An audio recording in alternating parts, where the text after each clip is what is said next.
All right, this is Blue Box 212 coming at you with a trailer repair. Here I've got my 5x8 trailer, and I was having a short in my turn signal on the right side, and I knew it had to be some sort of ground issue or a wire that had come loose or maybe even broke. After talking with my daddy, he's a mechanic, and we talked about this thing quite a bit. I told him I wanted to go home and basically troubleshoot it and figure it out so that I would from henceforth know how to take care of it. So what we have is, as I was looking through, I was trying to determine what tools I would need. How y'all doing? Come on out, come on out. Got my son and my little buddy Poe down there. Yeah, because it's a little hot out here. But anyway, the main thing is when you're going to work on something, you need to be safe. Make sure you have plenty of room and you can get to whatever it is you're working on. So as you can see, I brought out my floor jacks and got my creeper so I can roll up under there, and got my fans so I'm nice and cool, because it's really hot outside, and you know I want to be cool when I'm working on this thing. However, it does require me to turn the vehicle on, and you know I could just turn the battery in that position, but I like to have my car started so I don't run my battery down. So what I had to do was get my fan, because you don't want that carbon monoxide blowing back in the garage. So when I have the car turned on, I'll go ahead and turn the fan on so that it's blowing the carbon monoxide outside. So you really don't even know the car is on. As far as fumes, it's really worked out good for me. But what I needed was a Mama's home. Okay, what I needed to do this job was basically a test light, a voltmeter, and some minimal tools. And in my checking, what I found out is right here where the harness goes down through the tongue here, there's a lot of extra wire that's in there that's from the factory like that, and it was hanging down and rubbing the road and actually had tore up the wiring. Also, down in these rails you have some wiring to go into your turn signals and your different lights, if you have those as well. Those were quite in bad shape too. So what I decided to do, the best thing would be just to replace the wiring harness. And I was able to do that very easily by just purchasing one. It's a 4-flat system, real easy to put in, cheap, about 15 bucks. You get a lot of wire, 20 foot of it. And the problem is, a lot of it you have to get rid of because you can't put it back inside here. Or at first you can't, but I made a hack how you can actually get around that and save your wire and have it for future use. And I'll show you that here, what I'm talking about. But first, let's get to how to troubleshoot the trailer. If you've got a trailer and it's not doing right for you as far as turn signals and such, the first thing you need to do is check and make sure that you've got a good harness coming out of the vehicle. And so here we have our vehicle harness coming out, and it's a real simple harness. That silver that you see here is your ground, and then the green is going to go to your right side of the trailer, your turn signal. The yellow is going to go to your left side of the trailer turn signal, flashers, and then the brown is always going to be hot, that's your markers, and then the white is that ground. So the first thing you want to always do is make sure that is working properly, and I'll show you how to do that here in just a moment with a simple test light. Also, it is 12 volts, so you want to make sure you get the proper voltage coming out. If you've got maybe 5 volts or something, you got a problem somewhere on the inside. Make sure you got a good safe hitch, and I recommend one of these that you can actually lock.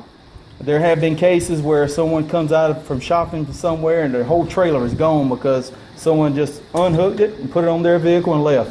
So buy you one of these systems where you have a locking mechanism so you can prevent that. Well, actually, you can't prevent every case. You just slow them up some because they can come with bolt cutters.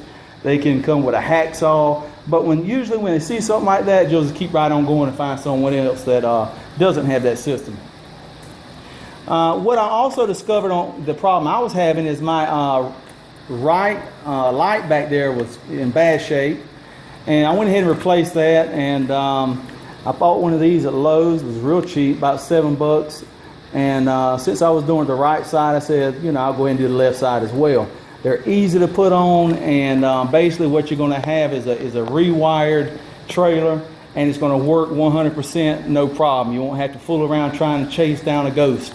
Okay, and I'll show you a couple things. So first, I'm going to turn you over to my son, let him hold the phone while I turn the vehicle on, and show you how to test that, that current coming out of that wiring harness from the vehicle.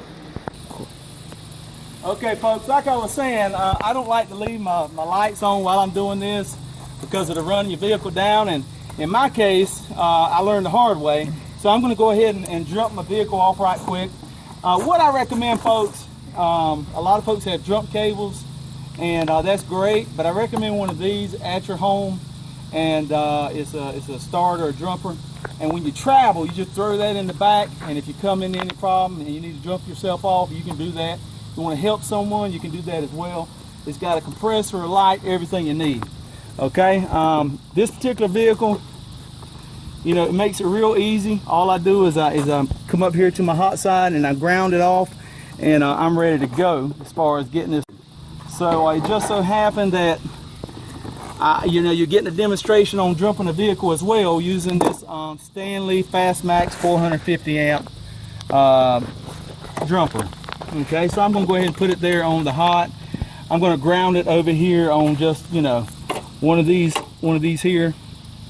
And you know, you got your box you turn on here, and so I'm ready to go at this point. I'm going to go ahead and start the vehicle.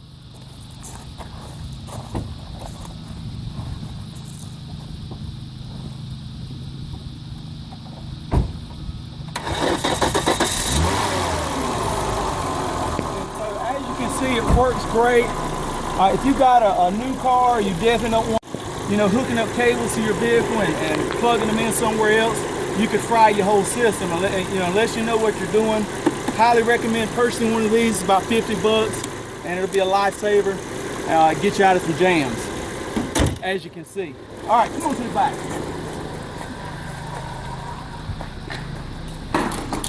Now, I'm going to tell you, my garage is never like this. Never. It's just that I've been stretched out here and there, and I've had this thing sitting here a while now, just ready to finish it. So let's go ahead and look at what we've got. Here's my test light. Here's my wiring harness. As I said, go ahead and ground onto this. It's a good ground. And then whatever's hot in here is going to cause this light to come on. Right now, the green and the yellow are not going to be hot because I don't have my turn signals on. But this brown is going to be hot because it basically is your marker lights. It should be. If it's not, then we have a problem. Let's check. Okay, so the red light come on. All right, now I'm going to go in. Hold that for me. And I'm going to turn on my left turn signal.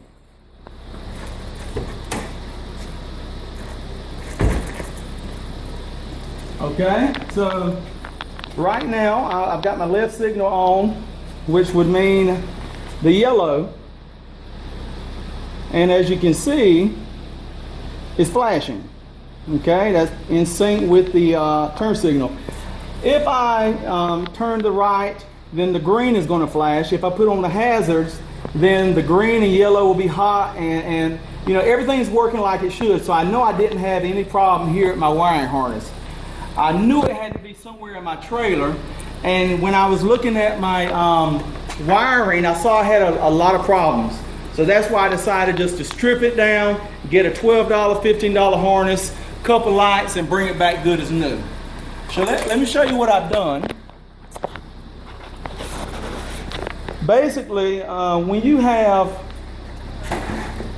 and as I said, now that I have the vehicle on, I'm going to turn this fan on, and I'm going to be blowing those dangerous fumes out of the garage now. You definitely want to do that. Work with the door open. You don't want to be outside in this heat. It's just too hot.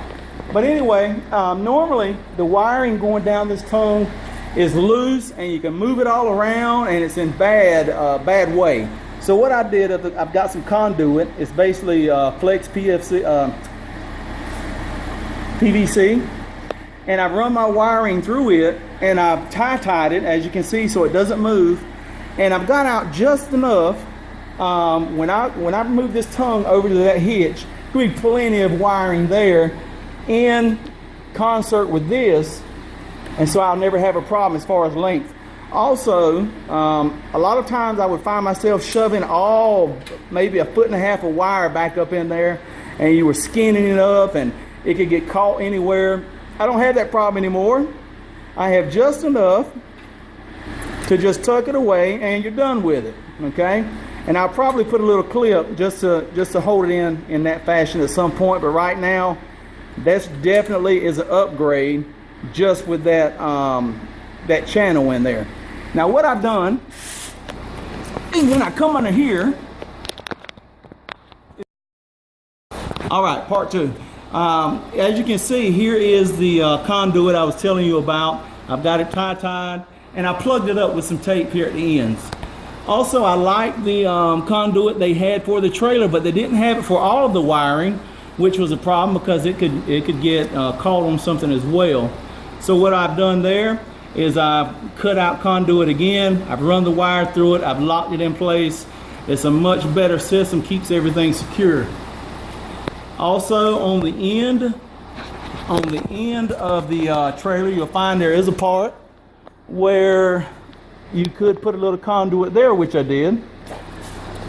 Make sure that your ground is a good ground. So I've knocked the rust off of that. Make sure it's good contact, because that'll cause you problems with your electrical system as well. As I told you before, looking up at my hand, all my wire, my new wire, I probably have about 3 foot of it that I was going to have to cut or do something with. So what I've done is I've created a hideaway. If you look at this little hideaway here, and I'll show it to you from the top side, it's just a piece of 3/4 inch PVC with a coupling and a cap. And from the bottom, I've taken all my extra wiring and shoved up in there and just plugged it up down on the bottom. That way, in the future, if I need additional wiring, which could be the case, maybe some wiring down here gets frayed and I need new wiring, I can just pull it out and have it to the ready. So that's an upgrade as well. The other thing is, notice these tie ties. Always have tie ties on hand. You can use them for anything. They're very secure. But notice what I've done there with that PVC. Just a simple idea, and I get to keep all of that extra wire that would have been cut. Also, the factory wiring that goes through this tube, I don't know what they do, if it's got glue on it or something, but it would not come out easily. I had to come up, go to Walmart and get this little thing here that you stick in the ground for marking boundaries and such. And I had to ram it down through there over and over and over to break that wire loose. And I had to basically put another one right behind it so that it would be long enough. And if you keep doing that, that'll break loose for you and you can run your brand new wire down through there. Now also, what I would say is that I didn't need to replace the whole wiring harness. I could have went ahead and did a splice. And a good thing to use on that is these quick splices. If you have a bad section of wiring, for instance, let's say for instance this had a nick in it. Well, I mean, you don't need to replace the whole item here. You could just cut out that bad nick, right, and put in this splice with a clean wire, clamp them together, be good as new.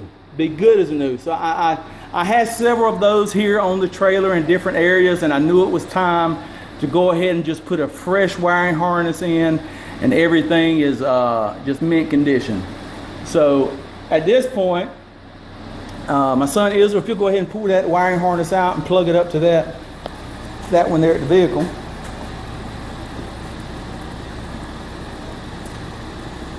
Okay. Just have to push it in there real good. All right, you see some lights coming on, and we should have a left marker back here, brake light, tail light flashing as we do. But one thing you would notice if you have problems, all of these lights are 12-volt lights, so that's why I have the voltmeter. There was one light in the rear that only had like 2-3 volts, and that told me there was a problem somewhere as far as a strip wire or a ground or something going on. And I just had too many of those areas, not to mention in the tongue, all of that wiring was stripped out pretty much. So Sometimes the best thing is to just go ahead and just start fresh with your wiring, because it is such an easy thing to do. Such an easy thing to do. Also, I will say that when you're working on stuff like this, make sure that you have something to prevent the trailer or a lawnmower or a vehicle from rolling backwards. As I've got it jacked up, it's got a tendency to come backwards, so I have a chalk block under that wheel. And it doesn't have to be a chalk block, it could be anything. I actually have my battery booster under this wheel, and that's why I don't have anything right now, because I used it to jump my vehicle, okay? But I did have something there. No, we're fine. I'm not going to get back under this finished. But as you can see, I have a whole lot of extra connectors for wiring. I have extra PVC. I recommend you just to have some different sizes of PVC around. You can do all kinds of stuff with the PVC. And I have caps, I have 90-degree angles, all kind of things you can do, and it's very helpful. So there again, if you've got a trailer and you want to fix that bad electrical problem you have, it's just giving you a fit, strip it all out and start fresh. I've got a wiring harness, 4-flat, simple connector, very cheap, about 15 bucks. Got a brand new, perfect condition light from Lowe's. This is the left. I also replaced my right. They were only 7 bucks a piece. I didn't have to worry about my harness inside, although when you purchase this wiring harness, you do get the one for inside. I didn't need it. So at this point, I've got a trailer that I'm very satisfied with. It's safe. I put a couple extra reflectors on it because I do drive, pull something at night sometimes if I'm going somewhere to, my mom and dad's or something. And so you want to make sure you're lit up. I haven't been able to use it here lately. It's just been here at the in the garage, and I knew I'd get to it. And if you notice this wire here coming out, I actually put that tie, my drill, I drilled a hole and strapped that down, because if I didn't, it would actually just be here floating in the air and could get snagged on something. So get you some ties, have you a little simple drill. I've got a drill over here, just drill a hole, and you can strap it down. It doesn't have to snag on stuff and get ripped up. You can strap it down and travel in style. Got the red, white, blue going on over there. So this is Brother James, Blue Box 212 coming at you, and sorry for the mess, but sometimes you got to make a mess to make it clean. If that makes any sense to you. But anyway, take care. God bless you. Till next time, praise the Lord. Hallelujah. Bye-bye.